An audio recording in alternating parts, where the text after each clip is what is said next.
മലപ്പുറം പാണക്കാട് മണ്ണിടിച്ചിലുണ്ടാകുന്നത് ദിവസങ്ങൾക്ക് മുൻപും തൊട്ടടുത്ത് പാറ പൊട്ടിക്കൽ നടന്നതായി നാട്ടുകാർ. 200 മീറ്റർ അകലെ പെട്രോൾ പമ്പിന്റെ നിർമ്മാണം നടക്കുന്ന മേഖലയിലാണ് അനധികൃതമായി ഇലക്ട്രിക്കൽ ബ്ലാസ്റ്റിംഗ് നടത്തിയത്.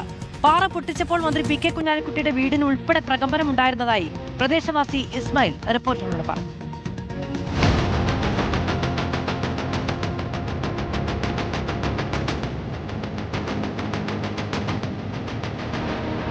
മണ്ണിടിച്ചിലുണ്ടായ എടായിപ്പാലത്ത് നിന്നും മീറ്ററുകൾക്ക് ഇപ്പുറത്തുള്ള മേഖലയിലാണ് പെട്രോൾ പമ്പിന്റെ നിർമ്മാണത്തിന് വേണ്ടി ഈ കാണുന്ന വിധം പാറ പൊട്ടിക്കൽ നടത്തിയിട്ടുള്ളത്. കേവലം രാസവസ്തുക്കൾ ഉപയോഗിച്ചുകൊണ്ട് മാത്രം ഇത്രയധികം വലിയ പാറക്കഷണങ്ങൾ പൊട്ടിക്കാൻ സാധിക്കില്ലെന്ന് ഈ ദൃശ്യങ്ങൾ തന്നെ അടിവരയിടുന്നു.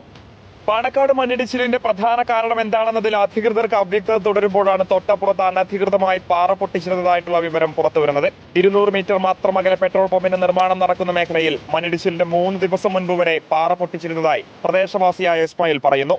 ഇവിടെ പൊട്ടിക്കണീന്റെ 4 ദിവസം മുന്നോട്ട് വരെ ഇവിടെ പൊട്ടിച്ചിട്ടുണ്ട്. വെള്ളിയാഴ്ച വരെ ഇവിടെ പൊട്ടിക്കൽ നടന്നിട്ടുണ്ട്. കാരണം വെച്ചാൽ നമ്മളിവിടെ രാവിലെ വന്നപ്പോൾ വണ്ടി വരും, അപ്പോൾ ഈ പൊട്ടിച്ച കല്ലുകൂടി കാറ്റിപ്പോകും. പാറ പൊട്ടിക്കലിനെ തുടർന്ന് മന്ത്രി പി കെ കുഞ്ഞാലിക്കുട്ടിയുടെ വീടിനൊരിക്കൽ പ്രകമ്പനമുണ്ടായപ്പോൾ അദ്ദേഹം പോലീസ് ഉദ്യോഗസ്ഥരെ അങ്ങോട്ടേക്ക് അയച്ചിരുന്നു. ഇനി പാറ പൊട്ടിക്കില്ലെന്നാണ് അന്ന് സ്ഥലം ഉടമ മന്ത്രിക്ക് ഉറപ്പ് നൽകിയത്. പക്ഷെ ഉറപ്പ് ലംഘിച്ച് പിന്നീടും അവർ ഇലക്ട്രിക്കൽ ബ്ലാസ്റ്റിംഗ് നടത്തിയെന്ന് ഇസ്മായിൽ. അങ്ങനെ എന്ത് ചെയ്തു, മിനിസ്റ്റർ ഉള്ള ടൈമിൽ എന്ത് ചെയ്തു, മിനിസ്റ്റർ അവിടെ ആൾ പറഞ്ഞയച്ചു. അപ്പോൾ ആ സമയത്ത് എന്ത് ചെയ്തു വെച്ചാൽ അവർ പിന്നെ ഇനി പൊട്ടിക്കൂല, ഞാൻ സംഭവിക്കൂല എന്നൊക്കെ പറഞ്ഞുകൊണ്ട് അവർ പിന്നെ നമ്മൾക്ക് അങ്ങനെ ഒരു ശല്യം ഉണ്ടാവില്ല.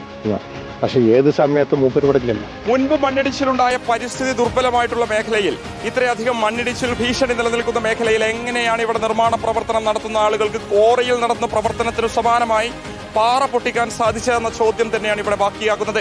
മണ്ണിടിച്ചിൽ ഭീഷണി ഇപ്പോഴും ഇവിടെ തുടരുമ്പോഴും ജനങ്ങളുടെ ആശങ്കയ്ക്ക് ആര് പരിഹാരം കണ്ടെത്തുമെന്ന ചോദ്യത്തിനും മറുപടി ലഭിക്കേണ്ടതുണ്ട്.